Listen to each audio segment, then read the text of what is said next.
ಇನ್ನು ಸೂರ್ಯಗ್ರಹಣ ಹಲವಾರು ನಂಬಿಕೆಗಳ ಆಗರ ಒಂದು ಕಡೆಗೆ, ಜೊತೆಗೇನು ಅಂತಂದರೆ ವಿಜ್ಞಾನಿಗಳಿಗೆ ಯಾವ್ಯಾವ ರೀತಿ ಸಂಶೋಧನೆ ಮಾಡಬೇಕು, ಏನು ಎತ್ತ ರಹಸ್ಯಗಳನ್ನು ಯಾವ ರೀತಿ ಅದನ್ನು ಹುಡುಕಬೇಕು, ಅದಕ್ಕೆ ಒಂದು ಹೇಳಿ ಮಾಡಿಸಿರುವಂಥದ್ದು. ನಭಮಂಡಲದಲ್ಲಿ ಅಪರೂಪವಾಗಿ ಕಾಣಿಸುವಂಥ ಖಗೋಳ ಘಟನೆಗಳಲ್ಲಿ ಒಂದು ಈ ಸೂರ್ಯಗ್ರಹಣ. ಅದರಲ್ಲೂ ಇದು ಕಂಕಣ ಸೂರ್ಯಗ್ರಹಣ.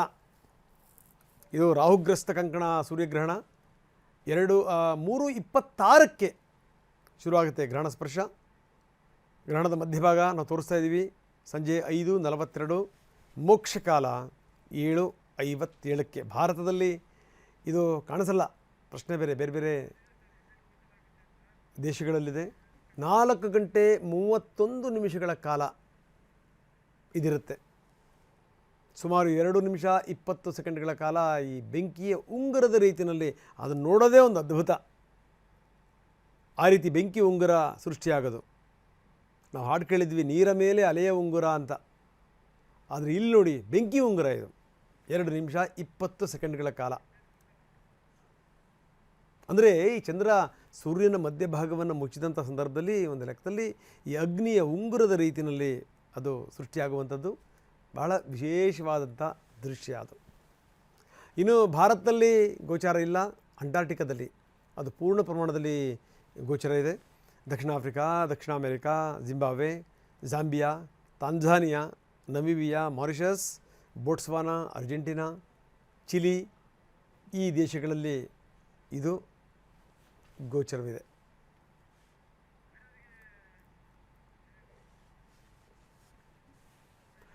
ಇನ್ನು ಅವರವರ ನಂಬಿಕೆ ಬಹಳ ಅಪಾಯಕಾರಿ ಅನ್ನೋದನ್ನು ಕೆಲ ಜ್ಯೋತಿಷಿಗಳು ಹೇಳ್ತಾರೆ.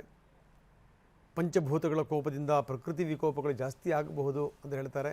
ಗ್ರಹಣ ಅಂದರೆ ಮೊದಲಿಂದಲೂ ಕೂಡ ಒಂದು ಭಯ ಇದೆ, ಭಕ್ತಿನೂ ಇದೆ. ಇಡೀ ಪ್ರಪಂಚದಲ್ಲಿ ಅಶಾಂತಿ, ಯುದ್ಧದ ವಾತಾವರಣ. ಎಂದು ಶಾಂತವಾಗಿತ್ತು ಪ್ರಪಂಚ? ಎಲ್ಲ ಸಂದರ್ಭಗಳಲ್ಲೂ ಅಶಾಂತಿನೇ. ಒಂದಲ್ಲ ಒಂದು ಯುದ್ಧಗಳಾಗ್ತಾನೆ ಇರ್ತವೆ, ಒಂದಲ್ಲ ಒಂದು ವಿಮಾನಗಳು ಬೀಳ್ತಾನೆ ಇರ್ತವೆ. ರಾಜ್ಯ ಮತ್ತು ರಾಜಕಾರಣದ ಮೇಲೆ ಪ್ರಭಾವ ಏನು ಎಲ್ಲವೂ ಕೂಡ ನಡೆಯುತ್ತಾ? ಈಗ ಕಾಂಗ್ರೆಸ್ಸಿಗೆ 136ರಿಂದ 140 ಸೀಟ್ ಬಂತಪ್ಪ. ಎಲ್ಲ ಆರಾಮಾಗಿದ್ದಾರ? ರಾಜಕಾರಣ ಅಂದರೆ ಹಾಗೇ ಆಗ್ತವೆ.